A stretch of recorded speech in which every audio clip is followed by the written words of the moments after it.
Hi, I'm Tamara, and this is TELUS Talks with Tamara Taggart.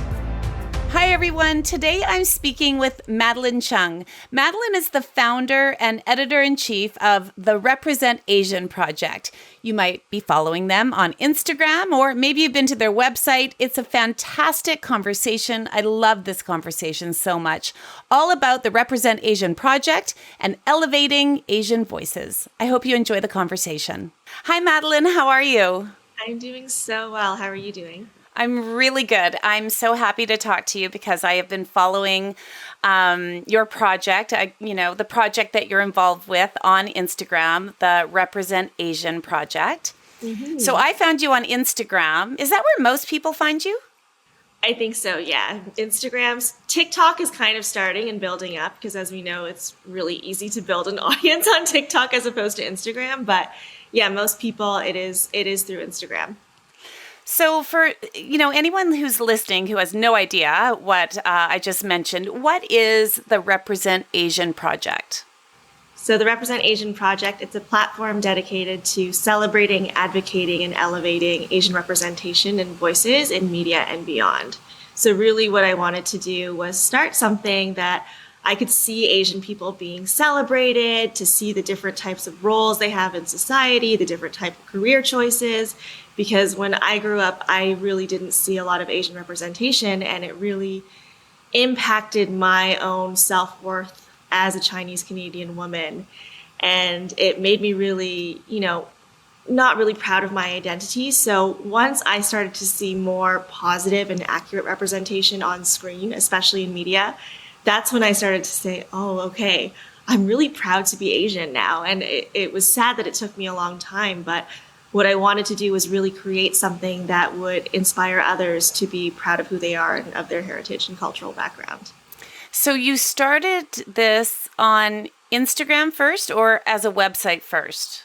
Instagram first. The dream was to have a website with beautiful original photography and video, but the funny thing was the website launched March 11th, 2020, which was the day COVID was declared a global pandemic. So website launched, and then a few hours later, it was like, I think Tom Hanks and Rita Wilson tested positive, basketball was canceled, and I was like, oh my God, okay. I just launched a website, no one's gonna care about this right now. There are way bigger things in the world happening. So it was super interesting to, launch something in the midst of COVID as COVID was kind of unfolding and we didn't know what was going on. So I kind of had to pivot and realize that, okay, if I couldn't really get those interviews, get those beautiful photos and everything that I had envisioned, I'm going to kind of go on Instagram and be able to create graphics and curate news and stories. That's easier to do from home without talking to people. I know. Well, yeah, you launched something at a very, at a time when, we had no idea what was ahead of us, right? Who could have known? But it's interesting that you launched something at the beginning of the pandemic, and the pandemic really, we've seen an increase in violence towards Asian Canadians, Asian Americans. We've seen, there's just so many examples, but, obviously the one that sticks out is the actual pandemic.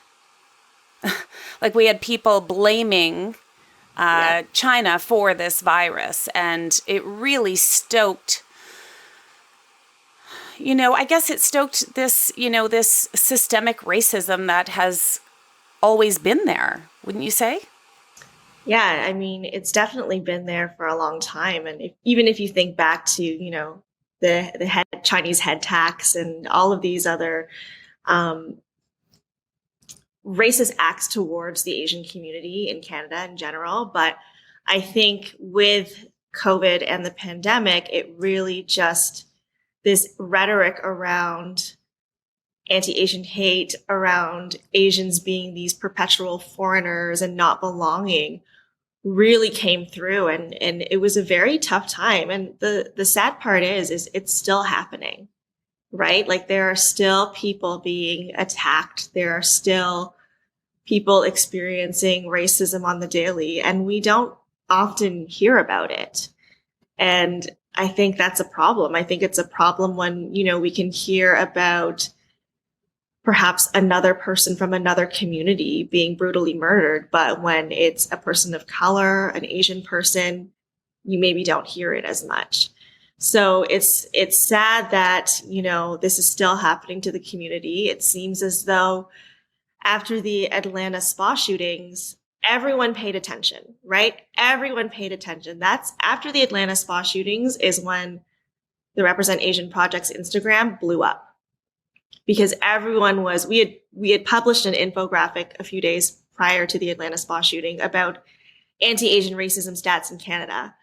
And I think, as you know, when a tragedy happens, people are kind of grasping and trying to figure out how can they show support, how can they show they care. And the way we do that is through social media. We share things, we try to share information. So I think we saw a lot of that, of people, wanting to show that they cared about this. But similarly to, the Black Lives Matter movement, when George Floyd died a few months later, it's like, okay, all of you people who showed up, where have you gone?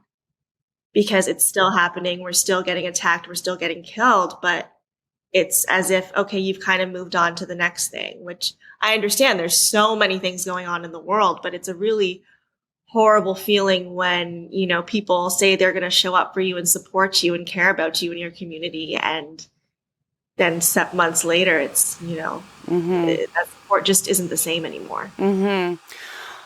You mentioned the Atlanta spa shootings, and I think it was I can't remember where I read a detailed, story. I think it might have been Vanity Fair. I'm not sure, where, looked into the lives of each of the women that were murdered, and some of the men who were there, as bystanders or picking someone up from work or whatever it might have been. And yeah, there's so many things, that fly by in the news, right? And that one, it maybe it did fly by for a lot of people, like, oh, that's tragic. But when you really start to read the stories of each individual, I think that's where I learned about, it is systemic, because it's not just in my community where I'm seeing racism towards Asian people. It's everywhere. And that story, I mean, it broke my heart open so many times for each of those women who were just working so hard to support their families, their children, and, the violence just for who they are. Yeah. And that's just it, right? It's those women were just going into work, right? Exactly as you said, they wanted to support their families, and because they were Asian, and because this man had some sort of, I don't even want to go into that part. Yeah. Yeah, but he just decided to go up and kill them, right? For their race. And what did they do to him? Nothing. But nothing. It's again, it goes back to this idea of how we are portrayed in media, right? Because historically, Asian women have been hypersexualized in media. So that brings on a lot of fetishization. And that's exactly what this meant. They thought he had it was a fetish, or he had a sex addiction. I don't know. But the fact that he thought to go to this spa where there are Asian sex workers says a lot. And for the police or whatnot, for them to say, oh, he was having a bad day, like that was the ultimate insult, right? It's like, okay, you have a bad day. Maybe you scream, maybe you punch a wall, but you don't go into a spa and shoot innocent women and kill them just because you are angry about them for some reason. Yeah. Yeah. It's interesting because, I'm starting to recognize, what I heard growing up, right? As I live in Vancouver, and we have a large Asian population in Vancouver and the surrounding areas. And I think that there are so many subtle things that are said that you grow up hearing that are very hard to unlearn. And I think that that's where a lot of us have, where we stumble, like, oh, I've never said anything racist. Well, yeah, you have. And, probably because your parents did, and probably because, and so I think do you agree that it's about recognizing those things? Like, for instance, Madelyn, I just think about how many times I've heard Chinese drivers.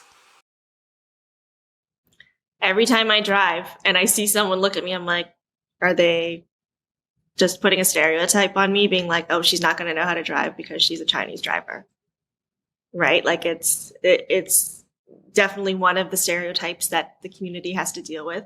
And the funny thing is, it's not just Chinese people, it's any Asian person, because a lot of people just equate any Asian person to being Chinese. And we saw that a lot, during these attacks, these anti-Asian hate crimes, is they're just kind of attacking any Asian, thinking that they're Chinese when they could be Korean, Japanese, Filipino, Vietnamese, et cetera, et cetera, et cetera. So that's kind of issue number one, is we're kind of grouped into this monolithic trope that people can't seem to separate us from. But, I think it is important to recognize your faults and your wrongdoings in the past, because I don't think anyone can say that they've never said anything racist. I think we've all said something racist in the past because, again, like you said, we learned it from maybe TV, we learned it from our parents, we learned it from family members. There's so much internalized racism in all of us. And I think to be able to kind of look back and see, oh, okay, I was wrong here. Maybe I think a lot of people are afraid to go to that space because it brings on a lot of shame, and we don't want to feel shame. I heard in some other podcasts, it's like the feeling of shame is like worse than feeling like you're going to die, or it equates to the same type of like level. So a lot of times, as we know, we do a lot of things to avoid feeling shame. So we lie, we kind of cover things up. We pretend something didn't happen because we don't admit our wrongdoings because we don't want to feel ashamed. But I think it's so important to kind of look at it and think, okay, yeah, I said something or I did something that was pretty terrible. I'm not going to kind of internalize all this shame right now. I'm going to recognize that it was bad, and I'm going to commit to doing better and to not be like that in the future. It's going to take time because, again, as you know, unlearning, like all of these things that we've internalized, sometimes they're just automatic thoughts that come into our heads.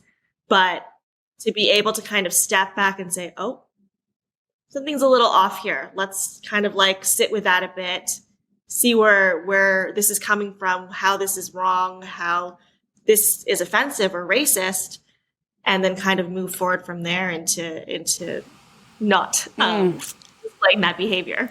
Yeah, and everything you're describing, I completely agree with.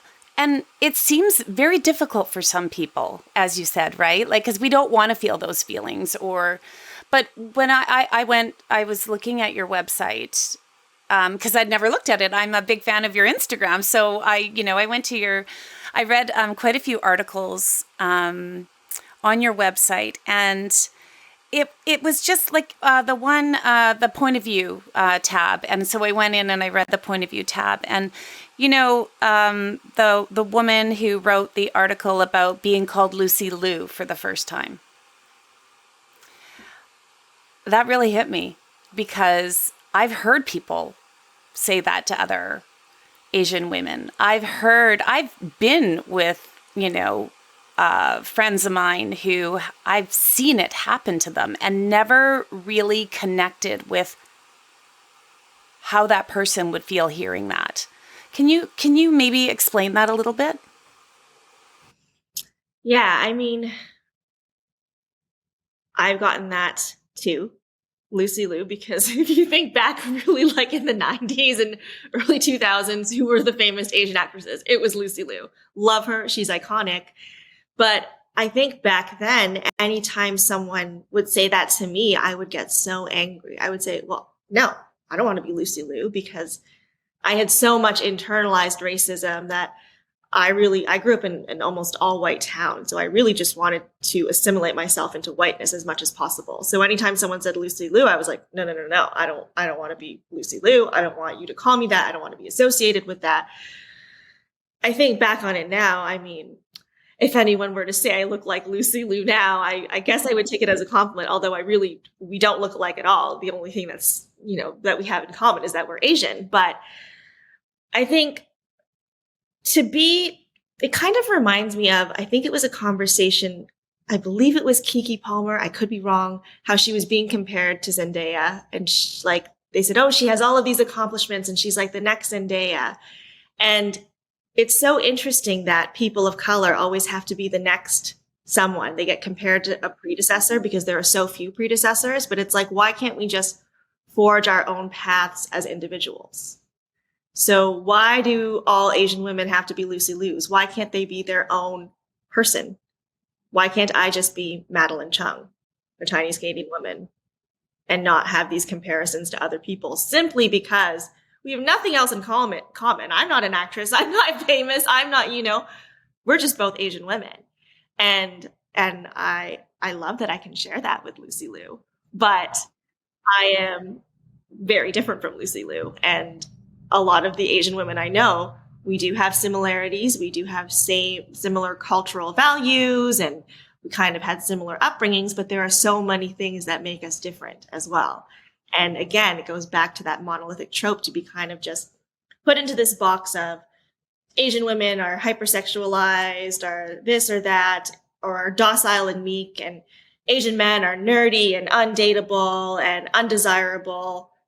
I mean, there's so much more to us. And I think it's really cool that in the past few years, because of this rise of, more accurate representation, because we have more Asian directors, Asian screenwriters, Asian casting directors, we are seeing a bigger picture and a larger story of the Asian experience, at least the Asian diasporic experience in North America, because it's very different than the Asian experience in Asia. But it's really cool that, we get to see our stories told to a larger audience. And it's so funny because any movie that I watch that is like an Asian storyline, Asian characters, it hits me so much more emotionally. Like I just cry and cry and cry because it's like, oh, I really relate to this. It really touches me. My partner was like, oh my gosh, is this how white people have felt all the time? Like just, they see themselves all the time. And it's like, they're constantly being validated in their experiences because they're portrayed in so many different avenues. Whereas for us, our experiences aren't. And at the end of the day, all we want is to feel seen and heard, right? Mm-hmm. As humans. 100%. 100%. And I think that's why, and I should also mention that you're a therapist also, right? Yeah. I can tell by how, I knew that about you, but I can also tell by how thoughtful your words are and how meaningful they are. Because I can't imagine how there would be anybody listening to us right now who does not agree with you 100%. The things that you said are things that we all want. And I think that for white people who have, lived and worked and played beside, Asian Canadians their whole lives, there's so much to celebrate, right? And I think that somewhere along the way, I'm as Canadian as you are, right? We're both the same amount of Canadian. And I think that I didn't recognize how other people didn't see that the same way just because of how you look. And it wasn't until I met my husband and his family until I saw that. Like, I just saw them as, my family now. But my mother-in-law, was Japanese Canadian. She's passed away now. But, and that was a different upbringing, a very different upbringing. She was, interned as a child. And that comes with a lot. And it does for a lot of Canadians, we carry those memories. And so when I look at your Instagram and I see the celebration, that's where I see Like, I'm thinking about Bowen. Is that his first Bowen name? Yang. Yeah, Bowen Yang from SNL, Saturday Night Live. I mean, maybe one of my favorite actors, comedians. Like, He's amazing. so funny. I love him. I want to be his friend. Yeah. Yeah. And this is where, is that the goal, Madelyn, to when we celebrate the accomplishments of others, we see those people as our, our community members, not as Another. Yes. Oh wow. Yeah. I think it's funny because I have been so used to, in my career as a journalist, having to write for a mostly white audience, right? A white female audience, because I worked in lifestyle, I worked in fashion and beauty, entertainment. And I really wanted to create something that was for the Asian community and that I didn't have to explain everything, if you know what I mean. So it's like little cultural nuances. I didn't have to explain it because everyone would just get it. So I think that's kind of number one for me, is to really create a safe space for the Asian community, especially the Asian Canadian community, where they're like, oh, okay, this person like gets it. This account gets it. These people behind it understand my experience and they know what I like. They know my interests. And the celebratory part is very important to me because I was so sick of seeing bad news too, right? Like I think especially when the pandemic hit and the anti-Asian hate kind of was really coming to light, it was a tough position because on one hand, like I said earlier, you do want to bring awareness to it. But on the other hand, it's so triggering and so upsetting. I remember anytime I went through my feeds and I saw a video or an image just pop up, I just had to put my phone away because it was too much. There was no trigger warning. There was nothing. So anytime we do have to report, of course, on something that is traumatic or, something terrible, a terrible thing that has happened, I always try to frame it with a way that provides resources for people who need help, who want to help, simply because I think to just put the news out there and put a sensationalist headline is really unethical. I think it's really just, you're just there for clicks, for views, for likes, for shares, et cetera, et cetera, et cetera. And I really want to make sure that anytime we do have to cover a more difficult topic, we do it with really great care. And we do it in a way that, won't leave people feeling, you may feel angry, you may feel upset, but it's like, okay, but here are some resources to help you if you do feel that way. And I think that's probably like the therapist side of me coming in too, because I don't want to just leave people hanging. But I also just, as personally, it's like, this is what I would want to see from that type of account. But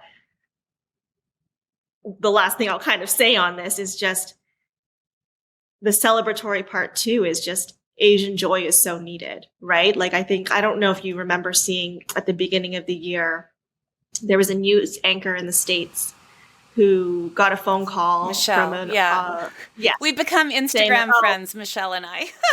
Great. She's great. I love her. So and do like I just think it was so wonderful that everyone kind of jumped on this very #VeryAsian trend, because it's like what we really needed was joy after all these 2 years of like, first of all, these horrible racist, et cetera, experiences we've experienced our whole lives, only to be amplified during a global pandemic. And then it's like, okay, we just need joy. We just need to be celebrated. We just want to feel, again, proud of who we are and to be happy about who we are. And I think that was the other really cool thing, was when the pandemic hit and, I had just launched the website and everything.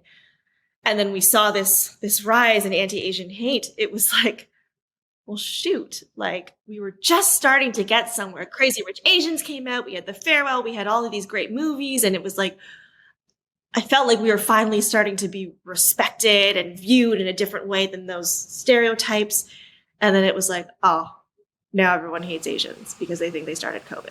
Well, not So it was everyone. just, Only a certain yes, but like segment of people, if you know what I mean. a lot of Yeah. people. Yeah. Yeah. And But you mentioned so that, Michelle, and you mentioned, what the project that you have, and I'm yeah, thinking about, Joanne from the Korean Vegan. Like, we have these really powerful,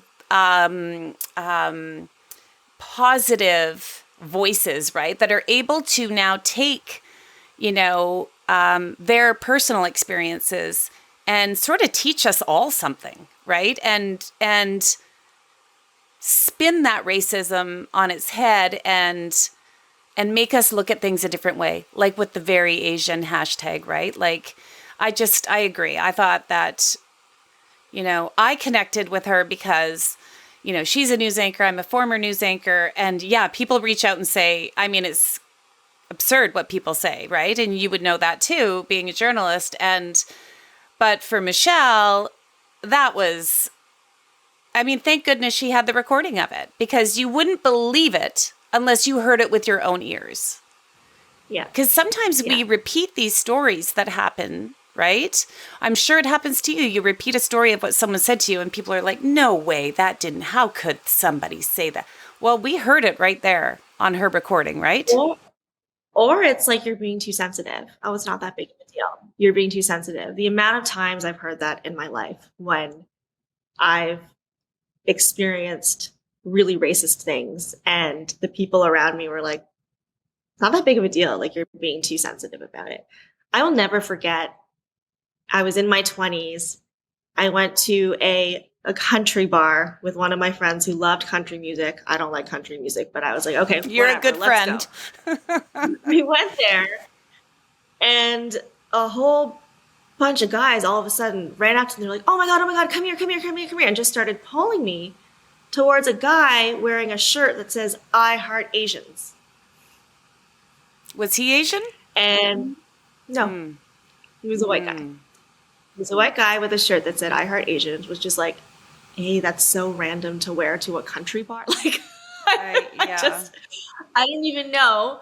And then B, all they wanted was for me to take a picture with him. Oh, Like, I a was, token. and I was just like, a token. And I was like, this feels so wrong. But my friends were like, oh my God, this is so cute. Like, go, go, go. And I was just kind of like, what is even happening? And they were like, oh, this is so adorable. Like, you should date him, blah, blah, Oh blah. my And gosh. I remember in the moment being like, something about this feels so off. And I was like, this feels weird. And they were like, oh no, you're being too sensitive. Like, this is so cute. And I think back on it now and it's like, oh, so in your mind, there's this one person on earth who loves Asians. So I need to immediately be set up with him because apparently no one else loves Asians and I can't be with And you were anyone probably else. the only Asian Yeah, Canadian in the country bar. 100%. Which again is so weird. Why is he wearing that? Yeah. Why are you wearing that shirt in general? But like, why in that bar? I don't know. You're the therapist. You should be able to figure this one out. Wow. Oh, man. Wow. Whitby, Ontario. Oh of my all places. goodness. So, Madeline, one of the things we do is we like to thank our guests for being here, and we ask them to choose a Canadian, a registered Canadian nonprofit that we will give them $500 to thank you for being here. And you chose the Toronto Real Asian International Film Festival, which is Canada's largest Asian film festival, and it provides a public forum for Asian media artists and their work. So thank you for choosing them. We will give them $500 in your name. And, your account, your Instagram account has like over 34,000 followers now. I think it should have like a million times more than that, because I think you're doing fantastic work. And one little example. So I'm a big fan of Nathan's, and Nathan is one of your reporters, I guess. Yeah. And Yeah. he did this video or reel or whatever on bubble tea. And my family learned so much about bubble tea. We had no idea. And that's what I mean about this, right? To take something that my kids love so much. We make it at home. We've learned how to make it. And we buy a lot of it too. But I was like, okay, it's getting expensive here. You guys really like your bubble tea. And I mean, what a fun thing for Nathan to do, to just do something like that, right? Where everybody learns something. Is that kind of what you hope to do? Like, you drop these little bits in there that where we learn about the culture and where it came from. 100%. So for Asian Heritage Month in May, we actually kind of did a throwback series called Asian Canadian Heritage Minutes. So we kind of paid homage to those Canadian heritage moments. And we really wanted to shed light on Asian Canadians who had a huge impact on our community and, on our country, on Canada, that we didn't learn about in school. And I think these things, again, as Asian Canadians, a lot of us don't know about these things because what did we learn in school? We learned from a very white colonial lens, like history from a very white colonial lens. And it's really cool to share that with other people who are not Asian. So I'm trying to think, I can't even remember the name, but there was one woman who, was the person who figured out that people with Down syndrome don't just get the gene from the mother. Like she had all sorts of like really great, important research. We talked about the first Filipino to ever be in Canada. We talked about, the unjust patrolling of barbecued meats and just some really, like, I learned so much from it too. It was so fun for us to do as a team because, again, we had to delve into our own history of like those pioneers that came before us and paved the way and really made contributions, again, not only to the Asian Canadian community, but the Canadian community in general.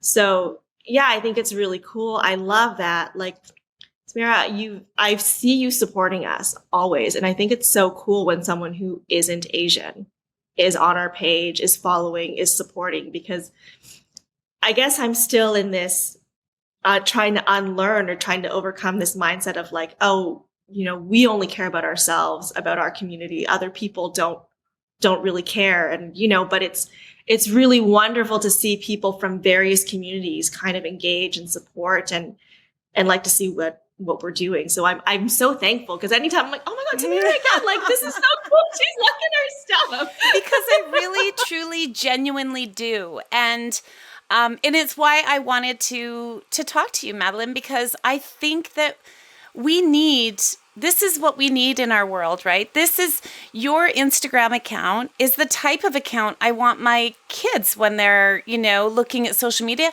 That's what I want them to see. I want them to see, everything doesn't have to be, like you said, right? The tragedy of the story is like, yes, we will report on the story. And I firmly believe it's important, but not for clickbait. It's there.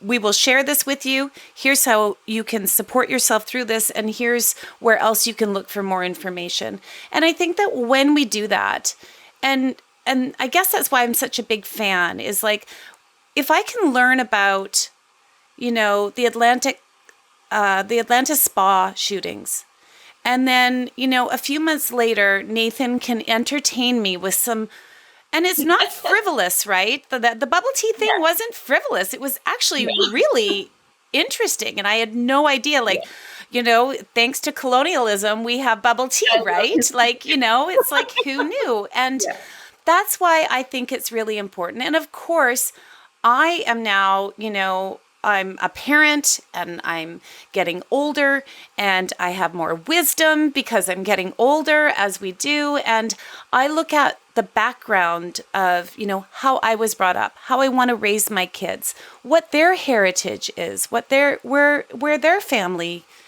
trees, where the arms reach out to, and how can we all learn something? And so that's why I really love what you're doing. I really, really do. And the fact that you're also a therapist just makes me feel a million times better because your heart is in the right place. Thank you. Yeah. I think at the end of the day, what I really want to do is support and uplift my community. Right. Because I think that's something that I really lacked when I was younger. And I can just imagine, I don't regret that I kind of went through all of that because it really did lead me to where I am today. But it's my hope that a younger Asian kid is going to, again, see not just my page, but like everywhere, see Asian people being celebrated, see Asian people in like C-level positions as opposed to just, being doctor, lawyer, or whatever, seeing Asians in the arts. That's why I love Real Asian Film Festival so much, right? Because they're really celebrating Asian creatives and Asians in the arts. And I think, again, we have so much to offer and show the world. I agree. that we haven't really had the chance to do before, but now it's like more people are listening or paying attention. And I think not just that, but we as Asians feel more empowered to do so. We're feeling more empowered to speak up, stand up for our community, go a different route than what we have been expected to do. Like, I always like to say that I'm a millennial, and millennials are kind of this in-between generation where our parents, who many of them immigrated here, they couldn't speak up. They had to keep their heads down, work hard so that they could keep a roof over our heads, put food on the table. If, racist incidents or terrible things happened to them, they wouldn't say anything. They would just hold it all in and not say a word and just kind of go on with their lives. But we're kind of recognizing how, their trauma has impacted us and how we grew up. And we're realizing now to hold things in is not healthy, No. right? Like, it is not healthy at all. It's important to acknowledge your feelings, to share them with others, to know that you're not alone in them. And what's really cool is that Gen Z, I was having a chat with a friend of mine the other day, and she was saying, Gen Z is so great with boundaries. And I was like, yes, they are. And like, we millennials are not good with boundaries because we were taught to people, especially in our culture, at least in Chinese culture, we're taught to people please and to like do good work and to, not be messy and like these very perfectionist type tendencies. So I think it's up to my generation to really continue to speak out, to empower that younger generation to do the same. And we're seeing that. We're seeing the younger generation, like, they're doing amazing things. Yeah. So. And so are you, Madelyn. I can't thank you enough for this conversation. I just want to mention your website is RepresentAsianProject.com. And that is also the Instagram handle. It's at RepresentAsian Project. Thank you so much, Madelyn. It's such a great conversation. I loved it. Thank you for having me. And I hope you enjoy some more bubble tea. Oh, we will. Thanks for listening to another episode of TELUS Talks with Tamara Taggart. Be sure to subscribe so you can join us every Tuesday for another conversation. You can also check out our website, telus.com/podcast, and subscribe to our YouTube channel at TELUS Talks.